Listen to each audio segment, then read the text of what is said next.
ನಮಸ್ಕಾರ ಸ್ನೇಹಿತರೆ, educational informer ಚಾನಲ್ಗೆ ಸ್ವಾಗತ ಸುಸ್ವಾಗತ. ಸ್ನೇಹಿತರೆ, ನಾನಿವತ್ತು ನಿಮಗೆ ನೀಡುತ್ತಿರುವಂಥ ಮಾಹಿತಿ ಯಾವುದಪ್ಪ ಅಂತಂದರೆ, ಪ್ರಾಚೀನ ಭಾರತದ ಇತಿಹಾಸ ಮತ್ತು ಇತಿಹಾಸದ ಹಿನ್ನೆಲೆಯನ್ನು ಕುರಿತು ನಿಮಗೆ ತಿಳಿಸಲು ಪ್ರಯತ್ನಿಸುತ್ತೇನೆ.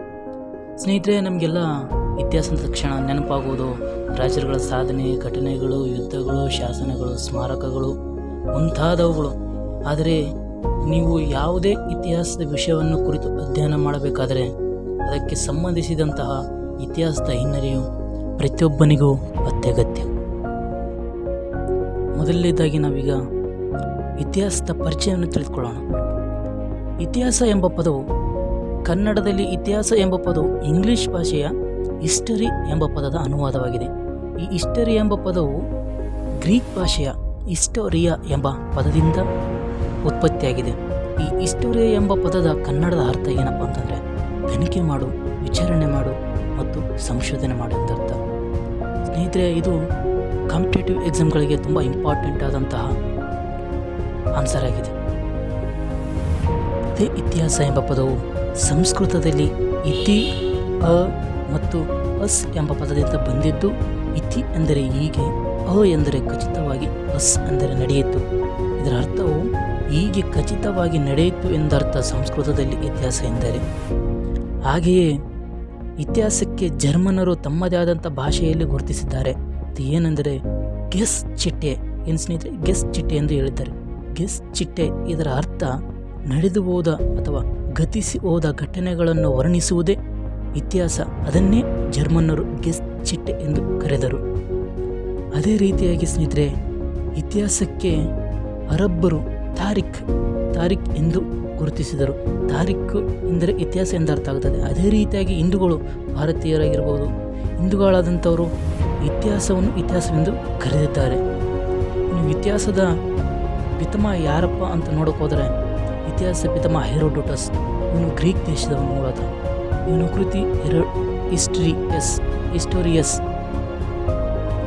ಭಾರತದ ಇತಿಹಾಸದ ಪಿತಾಮಹ, ಇದು ಇಂಪಾರ್ಟೆಂಟ್ ಆನ್ಸರ್ ಆಗಿದೆ ಸ್ನೇಹಿತರೆ, ಕರೆಕ್ಟಾಗಿ ಕೇಳಿಕೊಳ್ಳಿ. ಭಾರತದ ಇತಿಹಾಸದ ಪಿತಾಮಹ ಕಲ್ಲಣ್ಣ, ಕಾಶ್ಮೀರಿ ಕವಿ ಕಲ್ಲಣ್ಣ ಎಂದು ಕರೆಯುತ್ತಾರೆ. ಈತನ ಕೃತಿ ರಾಜ್ಯ ತರಂಗಿಣಿ. ಇದು ಕಾಶ್ಮೀರದ ಬಗ್ಗೆ ಮಾಹಿತಿ ತಿಳಿಸುತ್ತದೆ. ಇದು ಸ್ನೇಹಿತರೆ ಇತಿಹಾಸದ ಹಿನ್ನೆಲೆ ಮತ್ತು ಅದರ ಪದದ ಉತ್ಪತ್ತಿಗೆ ಹಿನ್ನೆಲೆಯಾಗಿದೆ. ಎರಡನೆಯ ಪ್ರಮುಖ ಮಾಹಿತಿ ಏನಪ್ಪ ಅಂತಂದರೆ ಇತಿಹಾಸದ ವ್ಯಾಖ್ಯಾನಗಳು. ಇತಿಹಾಸದ ಪಿತಾಮಹ ಆದಂತಹ ಹೆರೋಡೋಟಸನ್ನು ನೀಡಿದಂಥ ವಾಕ್ಯ ಏನಪ್ಪ ಇತಿಹಾಸಕ್ಕೆ ಎಂದರೆ, ಮಹಾನ್ ವೀರರ ಮತ್ತು ಮಹತ್ವಪೂರ್ಣವಾದ ಘಟನೆಗಳ ದಾಖಲೆ ಇತಿಹಾಸ. ಮಹಾನ್ ವೀರರ ಮಹತ್ವಪೂರ್ಣವಾದ ಘಟನೆಗಳ ದಾಖಲೆ ಇತಿಹಾಸ ಎಂದು ಹೇಳಿದರು.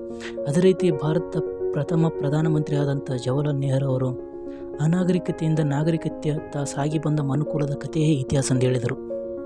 ಹಾಗೆಯೇ ಅರಿಸ್ಟಾಟಲ್, ರಾಜಶಾಸ್ತ್ರದ ಪಿತಾಮಹ ಆದಂಥ ಅರಿಸ್ಟಾಟಲ್ನು ಇತಿಹಾಸವು ಬದಲಾಗದ ಗತಕಾಲ ಎಂದು ಹೇಳಿದರು.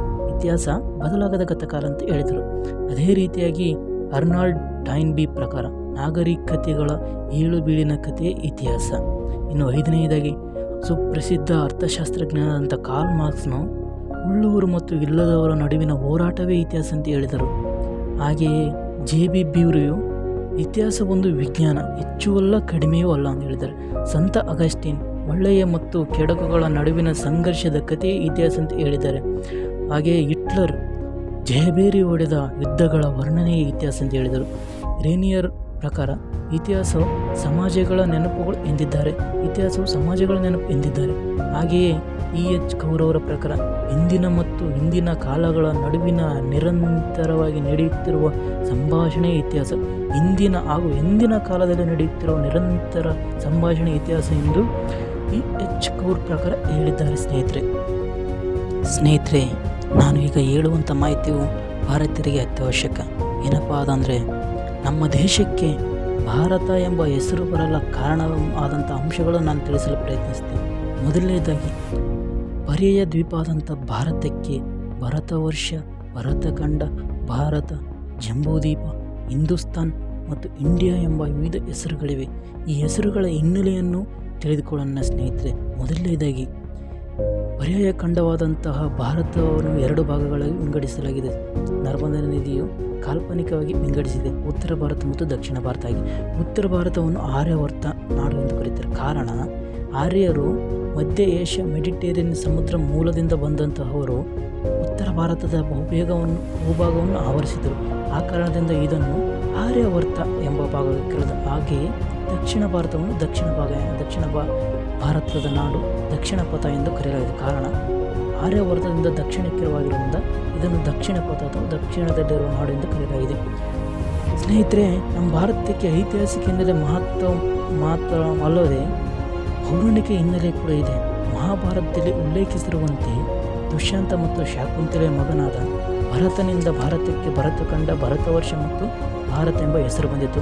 ಹಾಗೆಯೇ ಹಿಂದೂ, ಜೈನ್, ಬೌದ್ಧ ಪರಂಪರೆಯ ಪ್ರಕಾರ ಇದನ್ನು ಜಂಬೂದ್ವೀಪ ಎಂದು ಗುರುತಿಸಲಾಗಿದೆ. ಹಿಮಾಲಯದ ದಕ್ಷಿಣಕ್ಕಿರುವ ಭಾರತೀಯ ಸ್ವತಂತ್ರ ದ್ವೀಪ ಖಂಡವಾಗಿತ್ತು. ಇದು ಸಪ್ತ ಖಂಡಗಳಲ್ಲಿ ಒಂದು. ಇದರ ಆಕಾರ ನೋಡೋದಕ್ಕೆ ಜಂಬೂ ಹಣ್ಣಿನ ಆಕಾರ ಅಂದರೆ ನೇರಳೆ ಹಣ್ಣಿನ ಆಕಾರ ಹೋಲುವುದರಿಂದ ಇದಕ್ಕೆ ಜಂಬೂದ್ವೀಪ ಎಂದು ಹಿಂದೂ, ಜೈನ್, ಬೌದ್ಧ ಪರಂಪರೆಗಳಲ್ಲಿ ಹೇಳಲಾಗಿದೆ. ಹಾಗೆಯೇ ಇಂಡಿಯಾ ಎಂಬ ಪದವು ಗ್ರೀಕ್ ಭಾಷೆ ಇಂಡೋಸ್ ಎಂಬ ಪದದಿಂದ ಬಂದಿದೆ. ಈ ಉಪಖಂಡದ ಪ್ರಮುಖ ನದಿಯಾದ ಸಿಂಧೂ ನದಿಗೆ ಇನ್ನೊಂದು ಹೆಸರು ಇಂಡೋಸ್. ಆ ಹೆಸರಿನಿಂದಲೇ ಇಂಡಿಯಾ ಎಂಬ ಪದ ಬಂದಿದೆ. ಹಾಗೆಯೇ ಪರ್ಷಿಯನ್ನರು ಸಿಂಧೂ ನದಿಯನ್ನು ಹಿಂದೂ ನದಿ ಎಂದು ಕರೆಯುತ್ತಿದ್ದರು. ಹಾಗಾಗಿ ಈ ಭೂಪ್ರದೇಶವನ್ನು, ಸಿಂಧೂ ನದಿ ಹರಿಯುತ್ತಿರುವ ಈ ಭೂಪ್ರದೇಶವನ್ನು ಹಿಂದೂಸ್ತಾನ್ ಎಂದು ಕರೆದರು.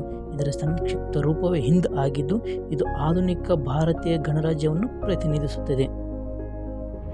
ಸ್ನೇಹಿತರೆ, ಮಾಹಿತಿ ಇಷ್ಟವಾದಲ್ಲಿ ಲೈಕ್, ಶೇರ್ ಆ್ಯಂಡ್ ಕಮೆಂಟ್ ಮಾಡಿ. ನಿಮಗೆ ಉಪಯೋಗಕಾರಂತಹ ಮುಂತಾದ ಮಾಹಿತಿಗಳನ್ನು ನೀಡಲು ಪ್ರಯತ್ನಿಸುತ್ತೇನೆ. ದಯವಿಟ್ಟು ಸಬ್ಸ್ಕ್ರೈಬ್ ಮಾಡಿ. ಉಳಿದ ಇತಿಹಾಸದ ಪರಿಚಯವನ್ನು 2ನೇ ಭಾಗದಲ್ಲಿ ನೀಡುವುದಾಗಿ ತಮ್ಮಲ್ಲಿ ವಿನಂತಿಸುತ್ತೇನೆ. ಜೈ ಹಿಂದ್, ಜೈ ಕರ್ನಾಟಕ ಮಾತೆ.